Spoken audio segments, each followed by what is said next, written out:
So, Poppy Playtime Chapter 4 just released, and after watching a few playthroughs, I have some thoughts of my own on why I think it's not that good. But before we get into that, hi, you can call me Narp, and I wanna say that this video is gonna talk about a lot of spoiling stuff, so if you haven't watched or played the game yet, I recommend you to do so before watching this video. This video is an opinion from someone who is deep into the series but never played the game personally. So if I did miss any key details or something about the lore, feel free to correct me in the comments. With that being said, let's dive into the video. To start this, I think the main problem with this chapter can be summarized in one word: overhype. Mob Games decided to put out a lot of teasers and ARGs before they released the chapter, which built up all the hypes for it, leading people to believe that some characters are gonna have more roles or be more relevant in the story, like Pianosaurus for example, which, spoiler alert, had only 30 seconds of screen time before getting killed and never seen again for the rest of the chapter.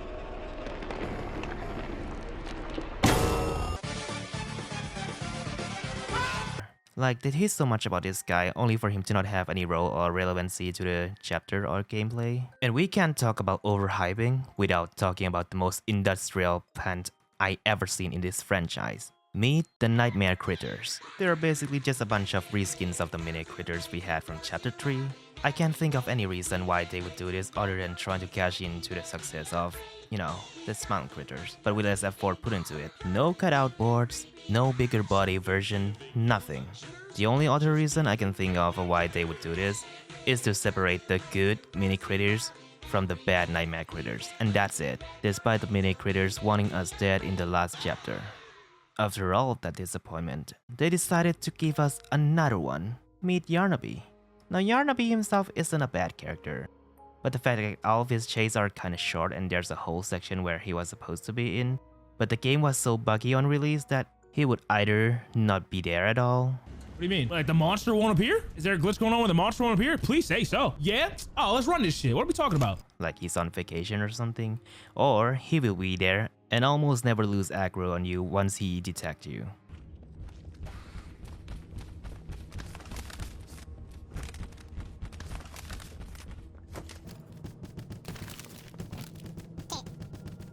For real though, this is like... You gotta leave me alone. You gotta de-aggro. We're not even talking about the fact that the hiding spots that they gave us kinda doesn't work most of the time. Maybe the hitbox was too big or something? I'm not sure. And then she hits it again. What? But the moment that I saw that Yarnaby wasn't showing up on Fusion C's playthrough, the first thought that came to my mind was like, wow, the fact that half of the dev team left since chapter 3 kinda shows here. It also makes me wonder if they ever get anyone to playtest this game, because how much of a buggy mess it is. Stuff like things loading and unloading depends on where you're looking at. Bro, what the fuck? What am I witnessing? Alright, let Pezzy know there might be another glitch spot, you know what I'm saying? Bloom effect brighter than pearly gates of heaven. Oh, now it's too bright. Jesus Christ. Yo, why this shit mad bright though? Damn. And the worst one being that you can clip through some walls or floors, which in some case could make or break the chase sequence. Oh no, just get on it. Go, go, go, go, go. Holy. Okay. There's no way he catches up to us, right? Look how fast we're going. Oh my, what was that? I just... This game isn't even undercooked, it's basically raw. It definitely needs at least a month or two more in the oven before they release it. I guess now we can talk about the star of this chapter, Doey. In the first version of my script, I was gonna call him an industrial plant, since he just came out of nowhere and the promotional material feel really forceful.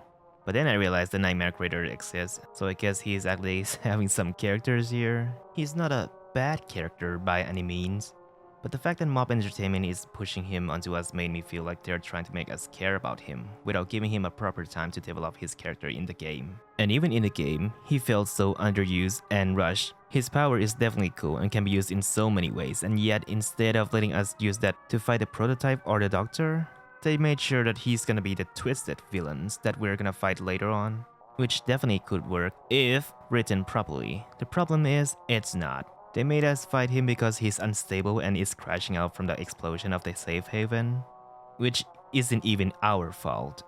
They couldn't even give him a better reason to be mad at us. Now speaking of the Doctor, Harley Sawyer was by far one of the most underutilized characters in this whole franchise. They built his character throughout all the chapters that came before 4, using notes and VHS tapes, and even gave him some cool teasers and ARGs. They made him out to be such an intelligent and unpredictable villain, and yet, the moment you go into the chapter 4, he's just a chat GPT who's somehow cool with being an ally with the prototype now. There was no build up to that. In the tapes, he viewed the prototype as just an experiment and nothing more. He doesn't even like the guy, I think. I'm sure they could say that he's just waiting for the right moment to stab the prototype in the back, but at this point, I don't think he would do that. There's no implication that he's waiting for to do that. Harley is all bark and no bite kind of character in this chapter. His boss fight is just a game of detection based on vision, but the AI was so buggy that most of the time, it ended up running into each other and got stuck, making it barely a threat and more like a nuisance, while you're trying to do the puzzle. Speaking of puzzle, this chapter did try to do something new, in the form of an escape room. You'll have to escape the prison before it overflows with the red gas. You have to escape this room before you freeze to death. It sounds fine in theory, but in actuality, it's just more frustrating. You're telling me that in chapter 3, we have the red gas one and we folded, while somehow able to tank it in this chapter for a full minute? And I get it, that it's just a game mechanic, but still, it's kinda dumb how you were able to withstand it that long. While in the future section, you'll be given a gas mask with a 60-second timer that can be refilled. Anyway, back to Harley. The fact that they made him out to be the major threat who's so smart and had control over all the security system of the place, yet he folded after we crushed his organs. We never learned why he decided to join the prototype. That's it, he's just gone. 3 chapters of building up leading to this moment, where he crushed his brain. Michael, don't leave me here. Michael,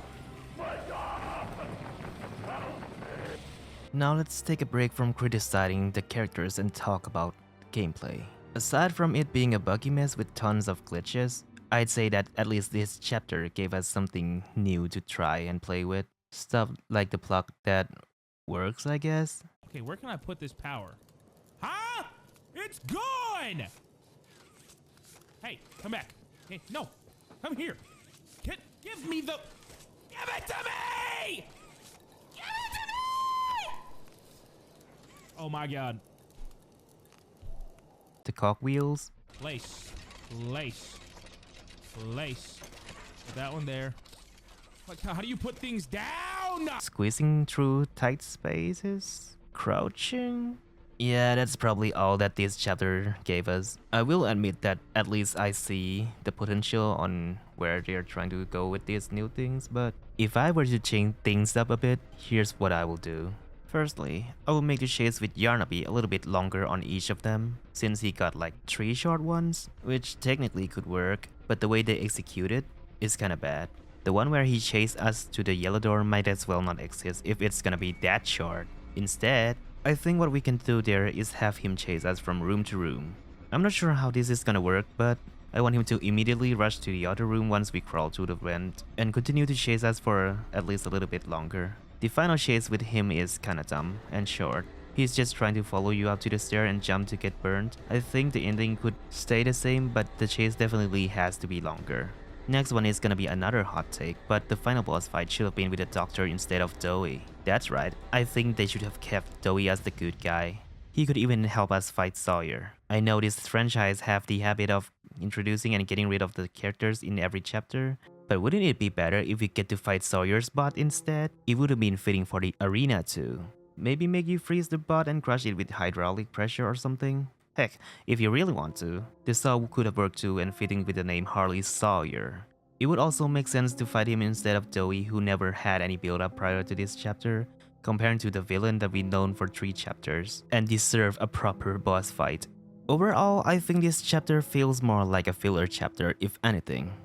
We barely learn more about stuff. It's only there to confirm some theories the fandom had for a while now, but they did it in the most uninteresting way possible. Ollie is the prototype? Okay, sure. Was Ollie ever there? At some point. Okay. Poppy revealed to be a dumbass who followed the prototype blindly without knowing? Okay. Huggy Wuggy is alive? Okay. I really can't believe that this is how they thought the ending should be for this chapter. It's just like, fine, guess will confirm some theories that you guys have. Though I would admit that after all the everything that I complained about this chapter, at least the writing was an improvement from previous chapters. At least the first half with Riley's note, but the second half, specifically when we reach the safe haven, feels really inconsistent. Anyway, I'm sure there's more I want to talk about it, but right now this is all I had on my mind. If you guys have different opinion or want to correct me on something, feel free to tell me in the comments. And if you think I'm wrong and should play every chapter myself, maybe I'll do that. Also, if you wonder how I would have wrote this chapter to make it any different, don't worry, I'm actually making that rewritten version of chapter 4 with my friend, and we'll make a video about it if you guys are interested. Thanks for watching, and goodbye.